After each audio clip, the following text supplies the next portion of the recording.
ರಾಜ್ಯದ 7ನೇ ವೇತನ ಆಯೋಗವು ಸರ್ಕಾರಕ್ಕೆ ಸಲ್ಲಿಸಿರುವ ತನ್ನ ವರದಿಯಲ್ಲಿ ರಾಜ್ಯದ ಸರ್ಕಾರಿ ನೌಕರರ ವೇತನ ಹೆಚ್ಚಳದ ಸಂಬಂಧಿತ ಶಿಫಾರಸುಗಳನ್ನು ವಿವರವಾಗಿ ಹೀಗಿವೆ. ಮೂಲ ವೇತನ ಪರಿಷ್ಕರಣೆ.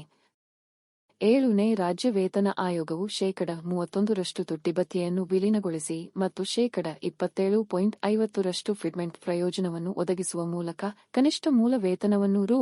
17,000 ರಿಂದ ರೂ. 27,000ಕ್ಕೆ ಪರಿಷ್ಕರಿಸಲು ಶಿಫಾರಸು ಮಾಡಿದೆ. ಕನಿಷ್ಠ ಮತ್ತು ಗರಿಷ್ಠ ವೇತನ. ವೇತನ ರಚನೆಯಲ್ಲಿ ಕನಿಷ್ಠ ಮತ್ತು ಗರಿಷ್ಠ ವೇತನದ ನಡುವೆ ಅಸ್ತಿತ್ವದಲ್ಲಿರುವ 1:8.86 ರ ಅನುಪಾತವನ್ನು ಹೆಚ್ಚು ಕಡಿಮೆ ಹಾಗೆ ಉಳಿಸಿಕೊಳ್ಳುವಂತೆ ಗರಿಷ್ಠ ವೇತನವನ್ನು ರೂ. 2,41,200ಕ್ಕೆ ನಿಗದಿಪಡಿಸಲು ಆಯೋಗವು ಶಿಫಾರಸು ಮಾಡಿದೆ. ಹೊಸ ವೇತನ ಶ್ರೇಣಿಗಳು. ಹೊಸ ವೇತನ ಶ್ರೇಣಿಗಳನ್ನು ದಿನಾಂಕ 2022ನೇ ಜುಲೈ 1ರಿಂದ ಪ್ರಾಯೋಗಿಕವಾಗಿ ಅನ್ವಯಿಸಲು ಶಿಫಾರಸು ಮಾಡಲಾಗಿದೆ. ನೈಜ ಅನುಷ್ಠಾನಗೊಳಿಸುವ ದಿನಾಂಕವನ್ನು ರಾಜ್ಯ ಸರ್ಕಾರವು ನಿರ್ಧರಿಸಲಿದೆ.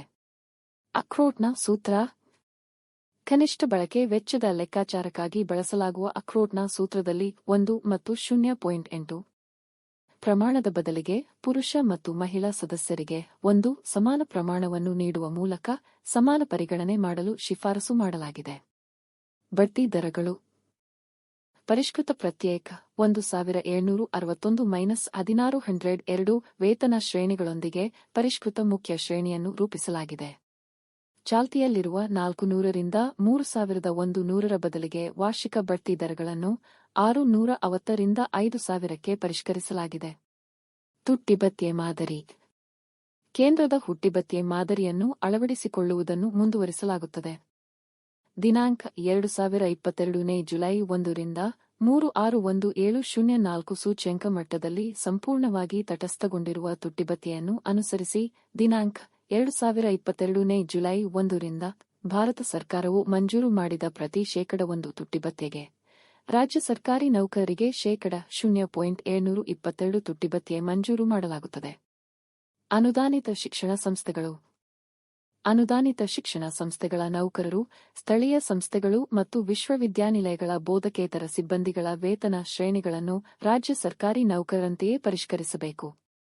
ಪಿಂಚಣಿ ಪ್ರಮಾಣ. ಈ ಪಿಂಚಣಿ ಪ್ರಮಾಣವು ಅಂತಿಮವಾಗಿ ಪಡೆದ ಮೂಲ ವೇತನದ ಶೇಕಡ 50% ಹಾಗೂ ಕುಟುಂಬ ಪಿಂಚಣಿ ಶೇಕಡ 30% ಮುಂದುವರಿಯುತ್ತದೆ. ಕನಿಷ್ಠ ಪಿಂಚಣಿ 13,500 ಮೂಲ ವೇತನ ರೂ. 27,000ನ ಶೇಕಡ 50% ಮತ್ತು ಗರಿಷ್ಠ ಪಿಂಚಣಿ 1,20,600 ಮೂಲ ವೇತನ ರೂ. 2,41,200ನ ಶೇಕಡ 50% ಆಗಿರುತ್ತದೆ. ಅಧಿಕ ಪಿಂಚಣಿ. 70 ರಿಂದ 80 ವರ್ಷ ವಯಸ್ಸಿನ ಪಿಂಚಣಿದಾರರಿಗೆ ಶೇಕಡ 10%ರಷ್ಟು ಹೆಚ್ಚುವರಿ ಪಿಂಚಣಿಯನ್ನು ಶಿಫಾರಸು ಮಾಡಿದೆ. ವೈದ್ಯಕೀಯ ಭತ್ಯೆ. ಪಿಂಚಣಿದಾರರು ಮತ್ತು ಕುಟುಂಬ ಪಿಂಚಣಿದಾರರನ್ನು ಒಳಗೊಂಡ ಸಂಧ್ಯಾಕಿರಣ ಯೋಜನೆಯನ್ನು ತ್ವರಿತವಾಗಿ ಜಾರಿಗೊಳಿಸಲು ಒತ್ತಾಯಿಸಲಾಗಿದೆ. ಈ ಯೋಜನೆ ಜಾರಿಗೆ ಬರುವವರೆಗೂ ಮಾಸಿಕ 500 ವೈದ್ಯಕೀಯ ಭತ್ಯೆಯನ್ನು ಪಾವತಿಸಲು ಶಿಫಾರಸು ಮಾಡಿದೆ. ಅಂತ್ಯಕ್ರಿಯೆ ವೆಚ್ಚ. ಪಿಂಚಣಿದಾರರ ಅಂತ್ಯಕ್ರಿಯೆ ವೆಚ್ಚಗಳನ್ನು ಭರಿಸಲು 10,000 ಪಾವತಿಸಲು ಶಿಫಾರಸು ಮಾಡಲಾಗಿದೆ. ಭತ್ಯೆ ಪರಿಷ್ಕರಣೆ. ಅಸ್ತಿತ್ವದಲ್ಲಿರುವ ಎಲ್ಲಾ ಭತ್ಯೆಗಳ ದರಗಳನ್ನು ಪರಿಶೀಲಿಸಿ ಕೆಲವು ಅಸ್ತಿತ್ವದಲ್ಲಿರುವ ಭತ್ಯೆಗಳನ್ನು ಹೊಸ ವರ್ಗದ ನೌಕರರಿಗೆ ವಿಸ್ತರಿಸಲು ಮತ್ತು ಹೊಸ ಭತ್ಯೆಗಳನ್ನು ನೀಡಲು ಶಿಫಾರಸು ಮಾಡಲಾಗಿದೆ. ಮಕ್ಕಳ ಹೆಸರು. ಕರ್ನಾಟಕ ಸರ್ಕಾರಿ ನೌಕರರ ಕುಟುಂಬ ಪಿಂಚಣಿ ನಿಯಮಗಳು 2002ರಲ್ಲಿ ಮಹಿಳಾ ಸರ್ಕಾರಿ ನೌಕರರು ಪಿಂಚಣಿದಾರರು ತಮ್ಮ ಮಕ್ಕಳನ್ನು ಕೆಲವೊಂದು ಸಂದರ್ಭಗಳಲ್ಲಿ ಸಂಗಾತಿಯ ಬದಲಿಗೆ ಕುಟುಂಬ ಪಿಂಚಣಿಗೆ ನಾಮನಿರ್ದೇಶನ ಮಾಡಲು ಅವಕಾಶ ಕಲ್ಪಿಸಬಹುದು. ಮನೆ ಬಾಡಿಗೆ ಭತ್ಯೆ. ಎ, ಬಿ ಮತ್ತು ಸಿ ಸ್ಥಳಗಳ 3 ವರ್ಗಗಳಿಗೆ ಶೇಕಡ 24, ಶೇಕಡ 16 ಮತ್ತು ಶೇಕಡ 8 ರಿಂದ ಪರಿಷ್ಕೃತ ಮೂಲ ವೇತನದ ಶೇಕಡ 20, ಶೇಕಡ 15 ಮತ್ತು ಶೇಕಡ 7.5%ಕ್ಕೆ ಪರಿಷ್ಕರಿಸಲಾಗಿದೆ. ನಗರ ಪರಿಹಾರ ಭತ್ಯೆ. ಬಿಬಿಎಂಪಿ ವ್ಯಾಪ್ತಿಯೊಳಗಿನ ವೃಂದ ಎ ಮತ್ತು ಬಿ ನೌಕರರಿಗೆ ಮಾಸಿಕ 600 ರಿಂದ 900ಕ್ಕೆ, ವೃಂದ ಸಿ ಎ ಮತ್ತು ಡಿ ಎ ನೌಕರರಿಗೆ ಮಾಸಿಕ 500 ರಿಂದ 750ಕ್ಕೆ ಪರಿಷ್ಕರಿಸಲಾಗಿದೆ. ಬೆಳಗಾವಿ, ಮಂಗಳೂರು, ಮೈಸೂರು, ಹುಬ್ಬಳ್ಳಿ, ಧಾರವಾಡ ಮತ್ತು ಕಲಬುರಗಿ ನಗರಗಳ ವೃಂದ ಎ ಮತ್ತು ಬಿ ನೌಕರರಿಗೆ ಮಾಸಿಕ 450 ರಿಂದ 700ಕ್ಕೆ, ವೃಂದ ಸಿ ಎ ಮತ್ತು ಡಿ ಎ ನೌಕರರಿಗೆ ಮಾಸಿಕ 400 ರಿಂದ 600ಕ್ಕೆ ಪರಿಷ್ಕರಿಸಲಾಗಿದೆ. ವಿದ್ಯುಕ್ತ ಭತ್ಯೆ.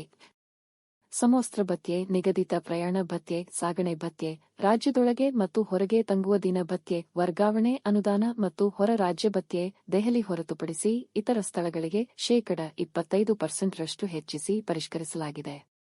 ವೈದ್ಯರ ವಿಶೇಷ ಭತ್ಯೆ. ವೈದ್ಯರುಗಳಿಗೆ ನೀಡಲಾಗುತ್ತಿರುವ ವಿಶೇಷ ಭತ್ಯೆಯನ್ನು ಇಎಸ್ಐ ವೈದ್ಯರಿಗೆ ಅವರ ಅರ್ಹತೆಗಳು ಮತ್ತು ಸೇವಾ ವರ್ಷಗಳ ಆಧಾರದ ಮೇಲೆ ವಿಸ್ತರಿಸಲು ಶಿಫಾರಸು ಮಾಡಲಾಗಿದೆ. ವಿದ್ಯುಕ್ತ ಭತ್ಯೆ. ಅಸ್ತಿತ್ವದಲ್ಲಿರುವ ಮೂಲ ವೇತನದ 5% ರಷ್ಟು ನಿಯೋಜನೆ ಭತ್ಯೆ ವಿದೇಶಿ ಸೇವಾ ಭತ್ಯೆಯ ದರವನ್ನು ಹಾಗೆಯೇ ಉಳಿಸಿಕೊಂಡು ಮಾಸಿಕ ಗರಿಷ್ಠ ಮಿತಿಯನ್ನು 200 ರಿಂದ 2000ಕ್ಕೆ ಹೆಚ್ಚಿಸುವುದು. ಪ್ರಭಾರ ಭತ್ಯೆ. ಪರಿಷ್ಕೃತ ವೇತನ ಶ್ರೇಣಿಯಲ್ಲಿಯೂ 15% ರಷ್ಟು ಪ್ರಭಾರ ಭತ್ಯೆ ಮುಂದುವರಿಸಲು ಶಿಫಾರಸು ಮಾಡಿದೆ. ವಿಶೇಷ ಭತ್ಯೆಗಳನ್ನು ರದ್ದುಪಡಿಸುವುದು. ಅಸ್ತಿತ್ವದಲ್ಲಿರುವ ಮತ್ತು ಅಗತ್ಯವಿಲ್ಲದ ಹಲವಾರು ಹುದ್ದೆಗಳಿಗೆ ವಿಶೇಷ ಭತ್ಯೆಗಳನ್ನು ರದ್ದುಪಡಿಸಲು ಆಯೋಗವು ಸಹಮತ ವ್ಯಕ್ತಪಡಿಸಿದೆ. ವಿಕಲಚೇತನ ನೌಕರರು. ವಾಹನ ಭತ್ಯೆಯನ್ನು ಎಲ್ಲಾ ವಿಕಲಚೇತನ ನೌಕರರಿಗೆ ವಿಸ್ತರಿಸುವುದು. ವಿಕಲಚೇತನ ಮಕ್ಕಳ ಶಿಕ್ಷಣ ಭತ್ಯೆಯನ್ನು ಪ್ರತಿ ಮಗುವಿಗೆ 2000ಕ್ಕೆ ಹೆಚ್ಚಿಸಲು ಶಿಫಾರಸು ಮಾಡಿದೆ. ಸಾಲಮುಕ್ತ ಮುಂಗಡ. ಬಡ್ಡಿರಹಿತ ರೂ. 50,000 ಮುಂಗಡವನ್ನು ಲ್ಯಾಪ್ಟಾಪ್, ಡಿಜಿಟಲ್ ಸಾಧನಗಳು, ಆರ್ಟಿಫಿಷಿಯಲ್ ಇಂಟೆಲಿಜೆನ್ಸ್ ಚಾಲಿತ ಸ್ಮಾರ್ಟ್ ಗ್ಲಾಸ್ಗಳು ಮತ್ತು ಇತರ ಸಾಧನಗಳನ್ನು ಖರೀದಿಸಲು ನೀಡಲು ಶಿಫಾರಸು ಮಾಡಲಾಗಿದೆ. ವಾಹನ ಮುಂಗಡ. 27-28 ಐಸಿ ಎಂಜಿನ್, ವಿದ್ಯುತ್ ಚಾಲಿತ ಬೈಸಿಕಲ್, ದ್ವಿಚಕ್ರ ಮತ್ತು 4 ಚಕ್ರದ ವಾಹನಗಳಿಗೆ ಮುಂಗಡವನ್ನು ಪರಿಷ್ಕರಿಸಲಾಗಿದೆ. ಗಣಕಯಂತ್ರ ಮುಂಗಡ. ಗಣಕಯಂತ್ರ ಮುಂಗಡವನ್ನು ಗರಿಷ್ಠ 60,000ಕ್ಕೆ ಪರಿಷ್ಕರಿಸಲು ಶಿಫಾರಸು ಮಾಡಿದೆ. ಸೋಲಾರ್ ಉಪಕರಣಗಳು. Solar water heater, solar cooker, moped ಮತ್ತು ಮೋಟಾರು ವಾಹನಗಳ ದುರಸ್ತಿ ಮತ್ತು ಉಪಕರಣಗಳಿಗೆ ಮುಂಗಡಗಳನ್ನು ಸ್ಥಗಿತಗೊಳಿಸಲು ಶಿಫಾರಸು ಮಾಡಿದೆ. ಗೃಹ ನಿರ್ಮಾಣ ಮುಂಗಡ. ವೃಂದ ಎಯ ನೌಕರರಿಗೆ ಗರಿಷ್ಠ 65 ಲಕ್ಷ ಮತ್ತು ಇತರ ನೌಕರರಿಗೆ 40 ಲಕ್ಷ ಗೃಹ ನಿರ್ಮಾಣ ಮುಂಗಡ ಸಾಲವನ್ನು ಪರಿಷ್ಕರಿಸಿದೆ. ರಜಾ ಅವಧಿಯಲ್ಲಿ ಪ್ರಯಾಣದ ಭತ್ಯೆ ಉತ್ಸಾ. ನೌಕರರ ಸೇವಾವಧಿಯಲ್ಲಿ ರಜೆ ಪ್ರಯಾಣ ಭತ್ಯೆ ಪ್ರಯೋಜನವನ್ನು 2 ಬಾರಿಯಿಂದ 3 ಬಾರಿಗೆ ಹೆಚ್ಚಿಸುವುದು. ತರಬೇತಿ ಭತ್ಯೆ. ಸರ್ಕಾರಿ ತರಬೇತಿ ಸಂಸ್ಥೆಗಳಲ್ಲಿನ ಅಧ್ಯಾಪಕರ ಗುಣಮಟ್ಟವನ್ನು ಸುಧಾರಿಸಲು 25% ರಷ್ಟು ಭತ್ಯೆಯನ್ನು ಹೆಚ್ಚಿಸಲು ಶಿಫಾರಸು ಮಾಡಲಾಗಿದೆ. ಭತ್ಯೆ ಪರಿಶೀಲನೆ. ಅಸ್ತಿತ್ವದಲ್ಲಿರುವ ಭತ್ಯೆಗಳನ್ನು ನಿಯಮಿತವಾಗಿ ಪರಿಶೀಲಿಸಲು ಆರ್ಥಿಕ ಇಲಾಖೆ, ಡಿಪಿಆರ್ ಮತ್ತು ಸಂಬಂಧಪಟ್ಟ ಆಡಳಿತ ಇಲಾಖೆಗಳು ಸ್ಥಾಯಿ ಸಮಿತಿಯನ್ನು ರಚಿಸಲು ಶಿಫಾರಸು ಮಾಡಲಾಗಿದೆ. ಆರೈಕೆ ರಜೆ. ಪೋಷಕರು ಅಥವಾ ಅತ್ತೆ ಮಾವಂದಿರು ಅಥವಾ ಕುಟುಂಬದ ಹಿರಿಯರು ಅಥವಾ ಗಂಭೀರ ಅನಾರೋಗ್ಯದಿಂದ ಬಳಲುತ್ತಿರುವ ಸಣ್ಣ ಮಕ್ಕಳನ್ನು ಆರೈಕೆ ಮಾಡಲು ನೌಕರರಿಗೆ ಆರೈಕೆ ರಜೆ ನೀಡಲು ಮತ್ತು 50% ರಷ್ಟು ವೇತನದೊಂದಿಗೆ 180 ದಿನಗಳ ಅವಧಿಯ ರಜೆಯನ್ನು ಶಿಫಾರಸು ಮಾಡಲಾಗಿದೆ. ಮಾತೃತ್ವ ರಜೆ. 60 ದಿನಗಳ ಮೊದಲು ಮಗುವಿಗೆ ಜನ್ಮ ನೀಡಿದ ಮಹಿಳಾ ಸರ್ಕಾರಿ ನೌಕರರಿಗೆ 18 ವಾರಗಳ ಹೆರಿಗೆ ರಜೆಯನ್ನು ಶಿಫಾರಸು ಮಾಡಲಾಗಿದೆ. 5 ದಿನಗಳ ಕೆಲಸದ ವಾರ. ಸರ್ಕಾರಿ ನೌಕರರ ಕೆಲಸದ ಗುಣಮಟ್ಟವನ್ನು ಸುಧಾರಿಸಲು 5 ದಿನಗಳ ಕೆಲಸದ ವಾರವನ್ನು ಪರಿಚಯಿಸಲು ಶಿಫಾರಸು ಮಾಡಲಾಗಿದೆ. ತಂತ್ರಜ್ಞಾನ ಮತ್ತು ತರಬೇತಿ. ಎಸ್ಕೆ ತತ್ವಗಳು ಮತ್ತು ತಂತ್ರಜ್ಞಾನದಲ್ಲಿ ಇತ್ತೀಚಿನ ಬೆಳವಣಿಗೆಗಳನ್ನು ಒದಗಿಸಲು ಸಮಗ್ರ ತರಬೇತಿ ಕಾರ್ಯಕ್ರಮವನ್ನು ಡಿಪಿಆರ್ ಮೂಲಕ ನಡೆಸಲು ಶಿಫಾರಸು ಮಾಡಲಾಗಿದೆ. ಈ ಶಿಫಾರಸುಗಳು ರಾಜ್ಯದ ಸರ್ಕಾರಿ ನೌಕರರ ಜೀವನಮಟ್ಟವನ್ನು ಸುಧಾರಿಸಲು ಮತ್ತು ಕಾರ್ಯನಿರ್ವಹಣೆಯನ್ನು ಬಲಪಡಿಸಲು ಉದ್ದೇಶಿತವಾಗಿದೆ. ನಿಮಗೆ ಈ ಧ್ವನಿ ಸುರಳಿಯಲ್ಲಿಯ ಎಲ್ಲ ಅಂಶಗಳು ಇಷ್ಟವಾಗಿದೆಯಾದರೆ ದಯವಿಟ್ಟು ಚಾನಲ್ను ಸಬ್ಸ್ಕ್ರೈಬ್ ಮಾಡಿ, ನಿಮ್ಮ ಸ್ನೇಹಿತರೊಂದಿಗೂ ಮಾಹಿತಿ ಹಂಚಿಕೊಂಡು ಅವರಿಂದಲೂ ಸಹ ಈ ಚಾನಲ್ను ಸಬ್ಸ್ಕ್ರೈಬ್ ಮಾಡಿಸಲು ಮರೆಯಬೇಡಿ. ಈ ಚಾನಲ್ ಹೊಸ ಸದಸ್ಯರನ್ನು ಹೊಂದಿದರೆ ನಮಗೆ ನಿಮ್ಮಿಂದ ಸ್ಫೂರ್ತಿ ದೊರೆತು ನಿಮಗಾಗಿ ನಾವು ಸೇವಾ ವಿಷಯಗಳ ಬಗ್ಗೆ ಹೆಚ್ಚಿನ ಮಾಹಿತಿಯನ್ನು ಕನ್ನಡ ಮತ್ತು ಆಂಗ್ಲ ಭಾಷೆಗಳೆರಡಲ್ಲೂ ನಿಮ್ಮಗಳ ಅಪೇಕ್ಷೆಯ ಮೇಲೆ ಮುಂದಿನ ದಿನಗಳಲ್ಲಿ ನಿಮಗೆ ತರಲು ಪ್ರಯತ್ನಿಸುತ್ತೇವೆ. ನಮ್ಮ ಚಾನಲ್ನ್ನು ನಿರಂತರವಾಗಿ ನೀವು ಬೆಂಬಲಿಸಿ ಮತ್ತಷ್ಟು ಹೊಸ ಮಾಹಿತಿಗಾಗಿ ನಿರೀಕ್ಷೆ ಮಾಡಿ. ಈ ಧ್ವನಿ ಸುರಳಿಯನ್ನು ಆಲಿಸಿದ್ದಕ್ಕೆ ಅನಂತ ಧನ್ಯವಾದಗಳು.